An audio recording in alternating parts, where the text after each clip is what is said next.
Hi, I'm here today with Jason Bauer, whose dad built this awesome S-51 Mustang behind us. His dad's name is Rod Bauer. Unfortunately, Rod's not here any longer with us.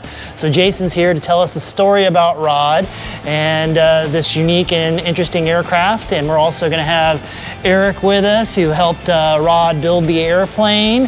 And tomorrow we're going to be interviewing S-51. Tell me about your dad, Rod. What did he do for a living?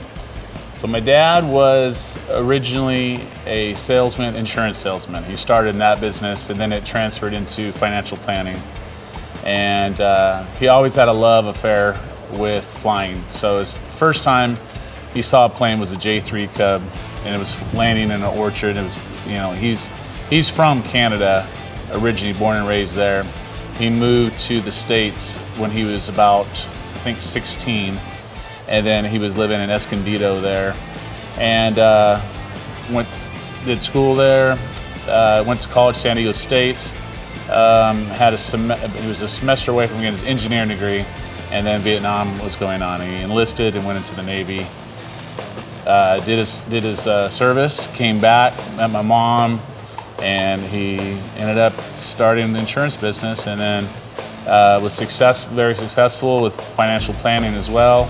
And but during that time, he started building planes and first restoring planes. So how many years did it take your dad to build this S-51? It took him, I mean, roughly 25 years. Oh, wow, that's a long time. Yes, that's a serious commitment. Was a fanatic about it. He's going to start something, he's going to finish it, no matter what. Whoever ends up buying this plane is going to be very, very lucky. It's amazing. It is an amazing airplane. Good deal. We're going to find a good new home for this aircraft, and also like to mention that this airplane is going to be auctioned soon on Airspace Auctions. It's going to find a new home. Maybe you could be the lucky person to buy it. So I'm here today with S-51, and we're going to talk about the S-51, his history of it as being a test pilot, and his experience with this airplane in particular. Yeah, so it was about 2017, something like that. At that point, I had set like 6 world records. I'd been doing some Reno stuff. I was kind of known for running big motors and little airplanes. And I got a phone call from Rod. Of course, like everybody, I was excited about the replica Mustangs. By that point, I hadn't really done much in them. Yeah. And I got a phone call from Rod that he was looking for some help with this project. As soon as I heard replica Mustang, he had me sold. But of course, I played it a little cooler than that. But once I saw the thing in person, obviously, it leaves quite a first impression, right? Yeah, so there's other Mustang replicas out there, but by far, this is the cleanest. Both the type, the Stuart Mustang looks the most like a Mustang, but also this particular Stuart Mustang is by far the prettiest one around. So it wasn't hard to stay excited about the project once I came on board. I came out when I first got here. It was on the gear. They were doing engine runs outside. A couple of the guys around here had been doing sort of low power engine runs. They'd strap it down and try to figure out the fuel controller, that sort of stuff. And so Rod says, well, are you interested? And I, oh boy, I don't know. And then of course I'm pinching myself when I get home to be able to work on such a cool airplane.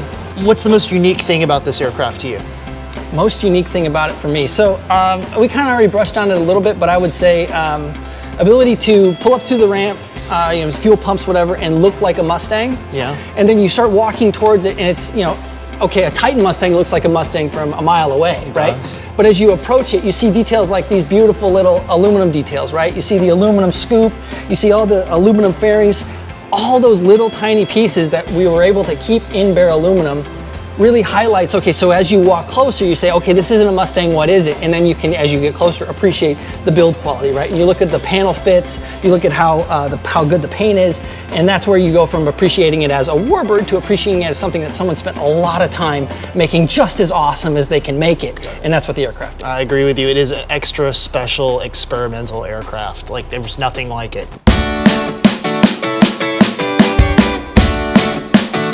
So I'm here with Eric Ritter, who helped Rod Bauer complete this S-51 behind us. As Rod was aging out, he needed somebody younger, hands on this project, and Eric stepped in to make that happen. So Eric, why don't you tell us a little about Rod and your relationship with Rod? Well, I met Rod in 2018. I believe it was the 3rd flight on the airplane, and they were experiencing, or Elliot had concerns about heavy and roll. So after, you know, watching that flight and stuff, and Rod saying, you know, it's gonna be months before he can get that figured out because he's got to get in the cockpit, and just with his age, he had a hard time with it. So I kept telling him, hey, you know, I know a lot of stuff. I can help you out. And he was kind of, maybe apprehensive is the word I'm looking for, but he gave me the shot.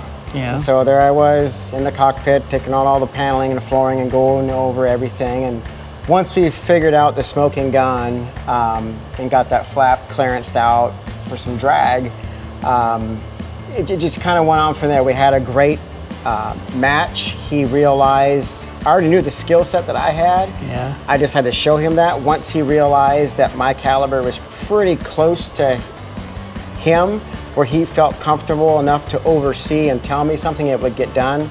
Not just that it would get done, but done how Rod would do it, how Mustang he wanted it.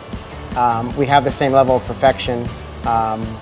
So it was a great kickoff. It was a great match for him and I, and to be able to work on the airplane, I was like the younger version of him in a way.